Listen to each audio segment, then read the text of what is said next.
Almusal na naman tayo mga kamix. Ayan ang sinangag ko. Gusto nila ay may tutong. Ito naman yung pinirito ko kagabi na gilit. Maya-maya na gilit. Yan, ginawa kong sarsyado. Ito naman yung sausage. Sari na lang mga pangalan ng mga sausage. Yung mga binibili, mahilig sila sa sausage. Ayan o, iba na naman ang pangalan ng sausage. Yan, John. Ano, Johnny ba yan? John Sombeli. Yan na naman ang kanilang as usual, lalagyan na naman natin ito ng sibuyas, mga kamix. Pero tinikman ko na siya. May naluto na isa. Siyempre naman, kung sino yung nagluluto, yun mo nang unang-unang titikim, di ba? Kayo ba? Hindi ba kayo ganyan? Lagyan na naman natin ng sibuyas. Gusto nila ang sausage ay laging may sibuyas. Okay lang yan. At sasabihin mahal ang sibuyas. Pero, wala naman yan sa kanila.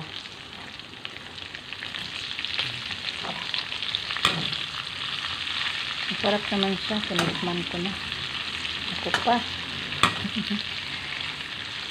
Pero hindi ako masyado sa sausage. Tumitikim lang ako. Kaya ako nagluluto. Paano ko malalaman kung masarap ang niluluto ko? Tikman mo muna. Diba? Mahiwagang kape. Nag-aantay na. Ano siya, oh. Madaming gatas. Kunti lang ang kape niyan. Wala pang kalahati lang siguro nito. Nagmamarites ang aming aso. Nakakita na naman ang ibang aso. Ano ang kailangan ng mga doge? Nagmamarites na naman kayo.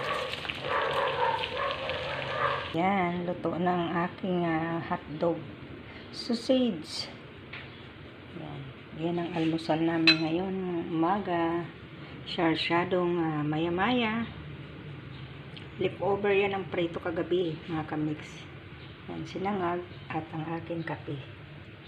So, let's eat na, mga kamix. Huwag niyong kalimutan mag-subscribe sa aking channel, Abinido Kamix TV. At huwag niyo rin kalimutan pinutin ang bell para naman lagi kayong updated ng aking mga videong ina-upload. Maraming salamat. Mwah, like and share, comment. Bye-bye. Cheng. Bye-bye, Orikoy. Yan ang aking laging kasama sa umaga. At isa pang aso na mga bago silang kapon. Mga kinapon yan sila. Tinanggalan na sila ng mga itlog para daw hindi makapuntis. Yan ba ay katotohanan, mga kamix? Yan. Mga 3 days ago pa lang sila. Bagong tanggal lang ng mga, akala ko baboy lang ang mga tinatanggalan ng mga itlog. Ayan. So, bye-bye mga kamix. Nagmamarites pa ako tungkol sa aming doge. Ayan, kasi ito manyakis itong maliit na ito. So, bye-bye. Ikot-ikot tayo sa aking almusal for today. Mwah.